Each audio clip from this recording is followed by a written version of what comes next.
오늘은 지난 시간에 용어 정리를 통해서 통신 표준에 대해서 알아봤는데 그 좀 깊은 얘기들을 통신 표준의 발전과 어떤 경쟁의 역사에 대해서 한번 살펴보도록 하겠습니다. 왜 이게 중요하냐면요. 어떤 통신 표준이 정의되는, 선택되느냐에 따라서 국가의 이익이 왔다 갔다 할 수 있고 이익을 보는 집단이 있고 손해를 보는 집단이 있습니다. 우리가 예전에 이제 LTE와 경쟁하는 한국 고유의 통신 표준을 연구를 했었죠. 모바일 WiMAX 또는 와이브로라고 하는 표준을 야심차게 추진했었는데 LTE에 밀려서 이제 표준화되지 못했습니다. 만약에 그때 한국에서 개발한, 한국이 주도한 와이브로가 모바일 통신의 표준이 되었다면 어마어마한 그 로열티와 한국 기업의 수혜가 있었겠죠. 그만큼 통신 표준이 어디로 가느냐의 문제는 여러 가지 산업계와 그다음에 정책적인 문제가 이제 걸려 있습니다. 자, 오늘 얘기하는 통신 표준의 문제는 배틀필드가 어디냐, 어느 땅을 놓고 싸우고 있느냐를 놓고 보시면 됩니다. 그래서 요새 신문지상에 V2X 찾아보면 내내 CVTX가 좋네, 웨이브가 좋네, 이런 투쟁의 역사입니다. 그래서 그 투쟁은 무엇을 놓고 투쟁하고 있냐면 요 땅을 놓고 투쟁하고 있는 겁니다.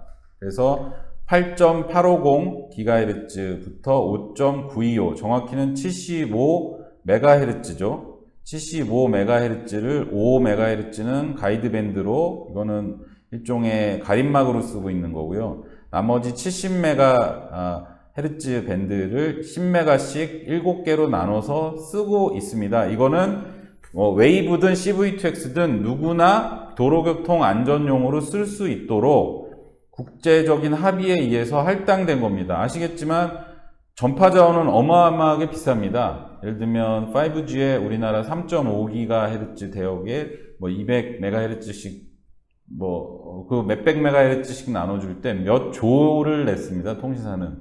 그래서 통신을 주파수를 사서 우리한테 서비스를 하고 있는 꼴이죠.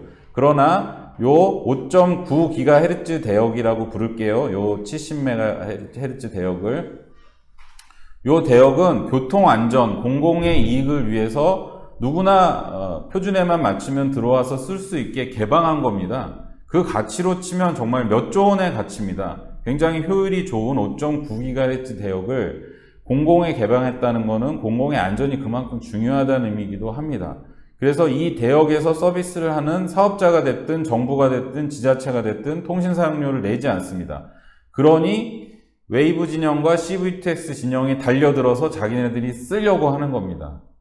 통신료를 내지 않고 자기네 표준에 따른 반도체, 장비, 여러 가지 시나리오들을 팔아먹을 수 있는 중요한 시장이 형성이 된 겁니다. 그래서 이 5.9GHz 대역이라는 대역을 놓고 두 가지 표준이 경쟁을 하고 있다. 이렇게 보시면 될 것 같습니다.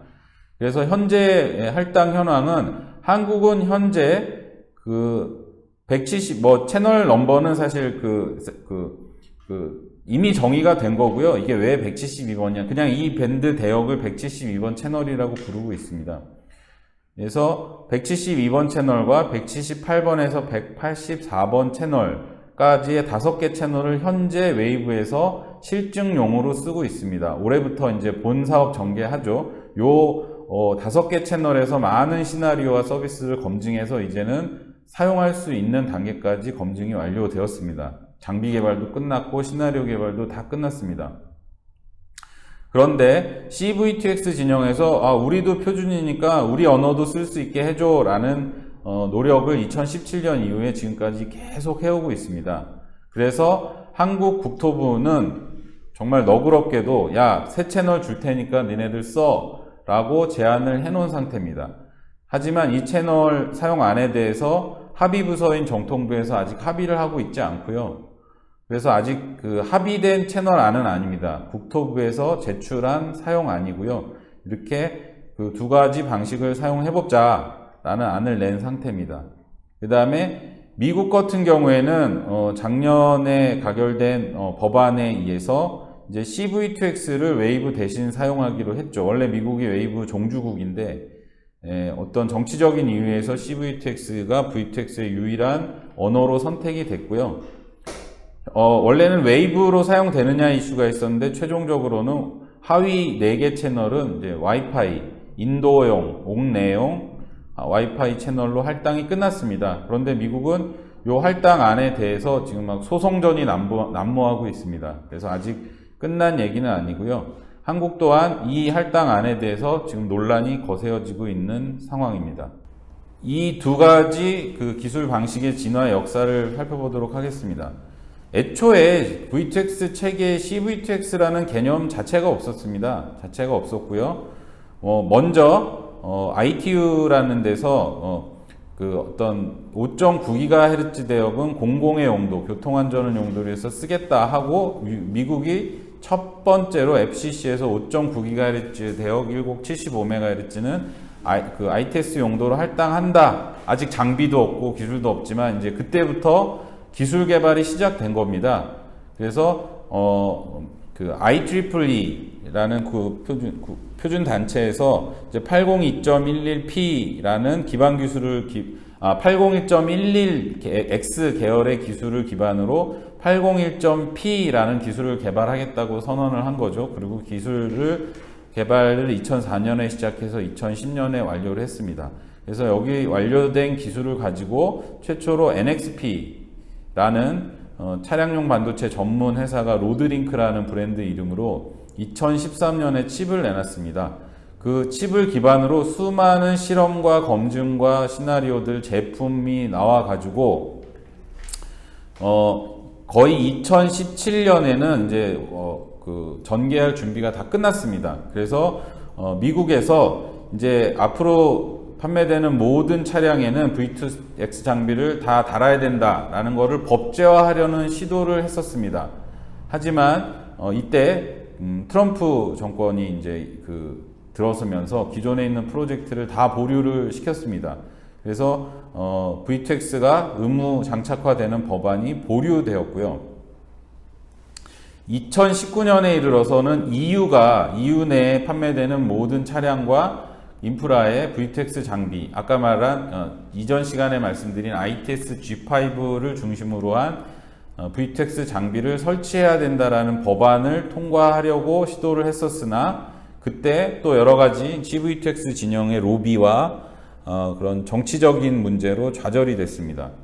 같은 해 미국에서는 FCC에서 CVTX를 V2X 표준으로 하는 게 어떻겠느냐라는 제안입니다. Notice of Proposal of Rulemaking 이런 입법안에 대해서 이렇게 하려고 하는데 니네들은 어떻게 생각하냐는 절차가 있는데 그때 처음으로 미국에서는 CVTX를 도입하려는 움직임이 생긴 거죠. 그게 작년 말에 확정이 돼서 올해 7월부터 CVTX가 이제 표준화가 되었고요. 미국의 경우. 미국 이외에는 모든 나라들은 아직도 웨이브 계열 DSRC, ITS G5가 표준이라고 보시면 될 것 같습니다. 그래서 DSRC 또는 웨이브의 역사는 유구합니다. 그래서 주파수 제정부터 표준 제정이 쉽게 얘기해서 표준 제정이 2010년에 끝났으니까 10년 동안 주구장창 연구하고 안전성 검증해 왔고요. 그러니까 오래된 기술이지만 안전성은 굉장히 확보된 기술이라고 보시면 될 것 같습니다. 그래서 DSRC 계열은 용어 정리 시간에 말씀드린 차세대 이제 V2X 기술로 넘어가고 있고요. 이때 2018년에 시작을 했고요. 이제 2022년에 NGV New Generation V2X 표준이 완료될 예정입니다. 그런데 DSRC 계열은 약간 공공의 영역입니다. 정부나 어떻게 보면은 여기는 통신료를 지불하지 않는 그 통신 방식이기 때문에 이익 집단이 그렇게 개입될 여지가 없습니다. 이 기술은 로열티도 이제 거의 없고요.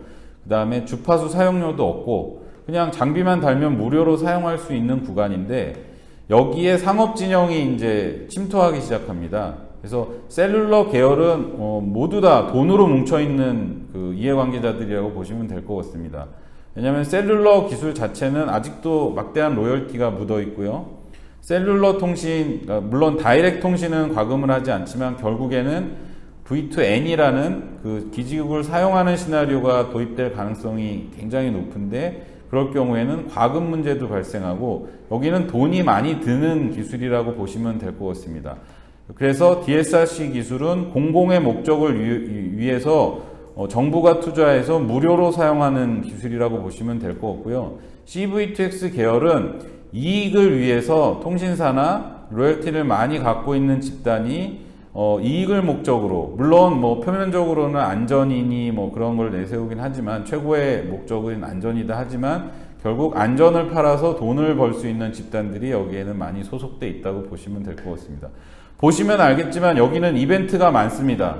왜냐하면 여기는 2004년에 출발했는데 2014년에 지금 표준 제정 자체가 출발하고 있습니다. 2010년에 완료됐으니까 10년과 2014년은 4년의 차이가 있지 않습니까? 늦었잖아요. 그러니까 빨리빨리 뭐를 해야 돼요. 그리고 여기는 그 퀄컴, 삼성, 예를 들면 통신사들이 많이 이해관계자가 있어서 돈도 많아요. 어떤 캠페인을 벌이고 홍보를 하고 로비를 하는 데 있어서 많은 돈을 쓸 수 있는 이해관계자들이 여기 많이 참여하고 있거든요.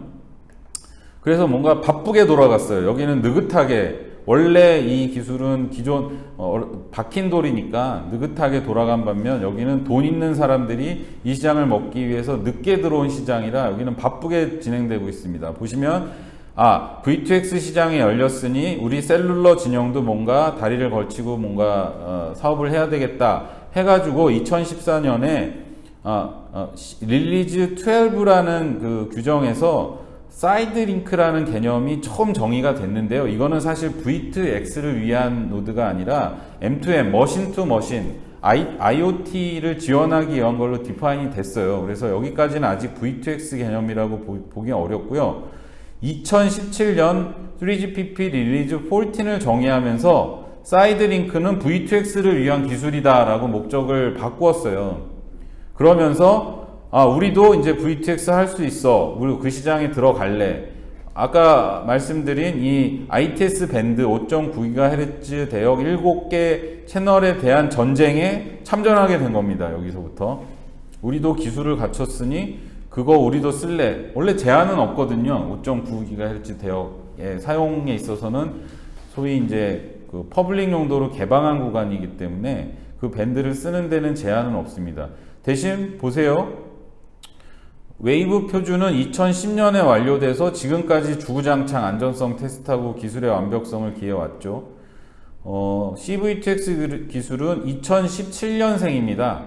뭐 우수한 기술이지만 그 자동차용 통신 기술은 일반 통신 기술과 달라서, 일반 통신 기술은 스마트폰 하다가 데이터 카톡이 끊어지거나 음성이 끊어지면 AC 그러고 말지 죽지는 않지 않습니까? 근데 자동차용 통신 기술은 안전 메시지가 끊으면 사망사고를 유발할 수도 있습니다. 즉 통신이 완성됐다고 끝나는 게 아니라 도로 교통 환경에서의 안전성이 검증이 되어야 하는데 2017년 말입니다. 표준이, 장비가 나온 거는 그 훨씬 이후 얘기고요. 장비 칩이 2018년 나왔고 장비들은 2018년 19년에나 이제 나오기 시작했습니다. 그러면 그 도로 시험을 할 수 있는 환경이 2019년에나 구성이 됐으면 이제 2년 동안 그 안전성을 검증한 거예요. 더욱더 큰 문제는 그 안전성에 대한 표준, 그러니까 통신 표준을 검증할 수 있는 그 인증 표준이 올해 3월에 2021년 3월에 제정이 됐고 검증할 수 있는 장비는 2021년 4월에 배포가 됐어요. 그럼 지금까지 뭘 검증했느냐? 나름의 규격을 가지고 안전성을 검증해 왔다고 볼 수 있습니다. 그래서 바쁘게 달려왔지만 할 일들이 많습니다. 하지만 돈은 있으니 각국의 로비를 통해서 웨이브가 법제화되는 거는 거의 다 막았고요.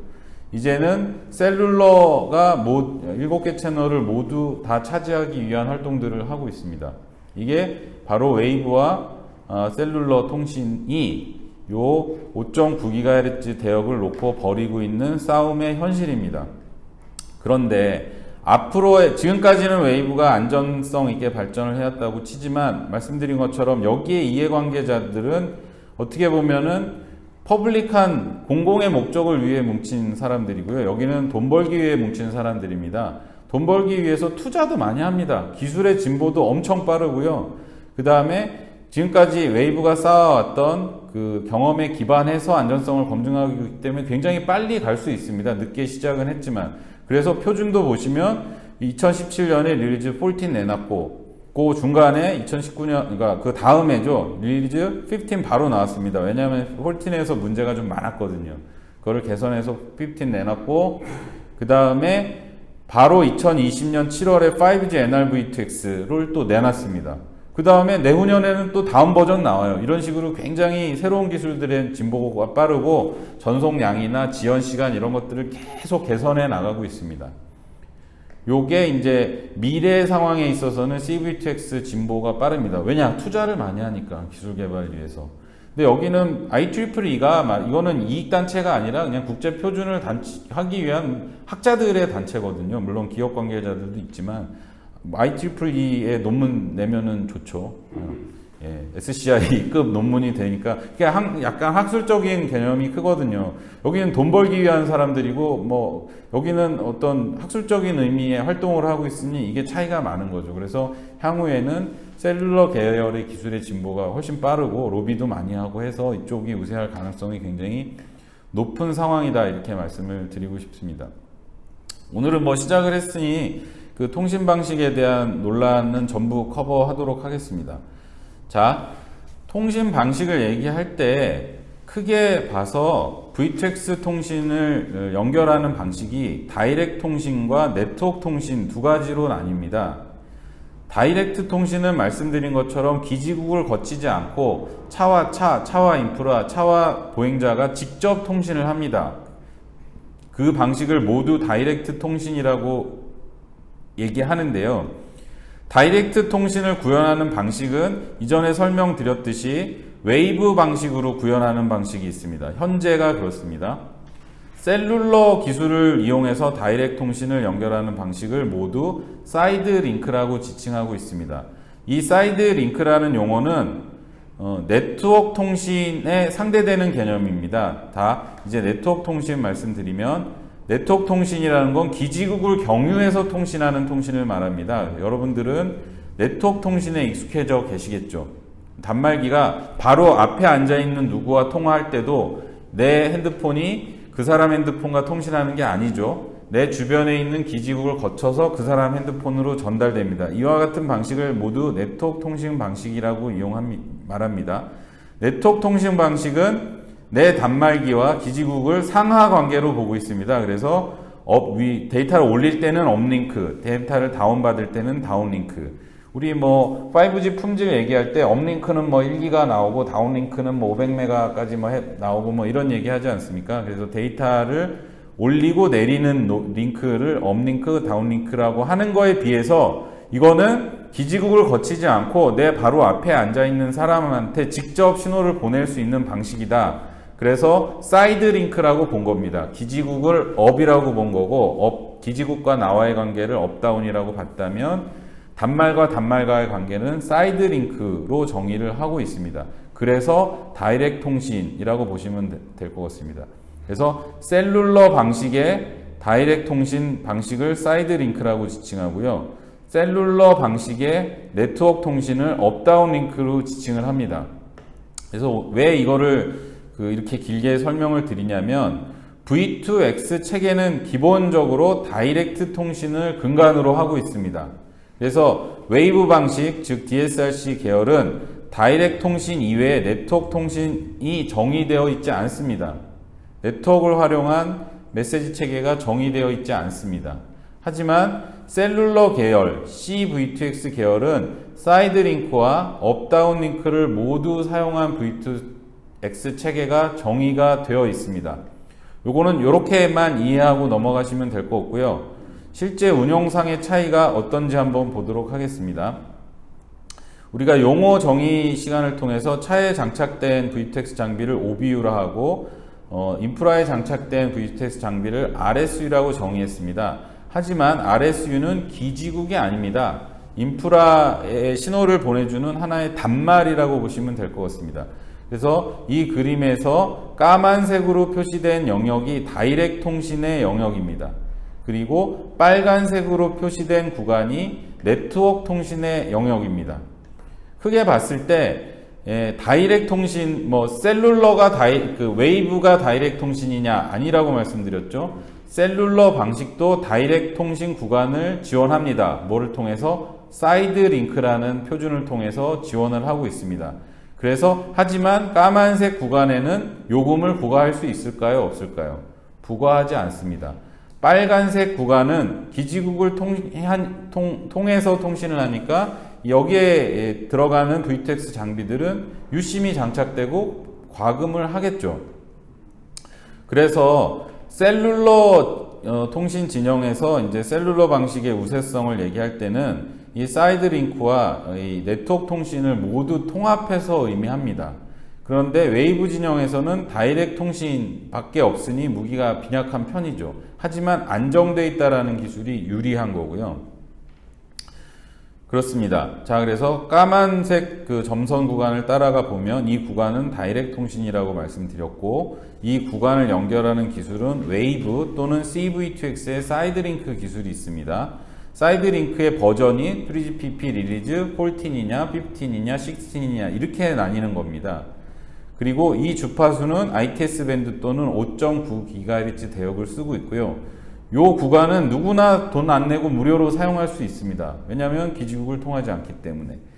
그리고 요 까만색 구간에 관련된 인프라는 원칙적으로 국가가 투자하고 국민이라면 누구나 쓸 수 있는 체계라고 보시면 될 것 같습니다.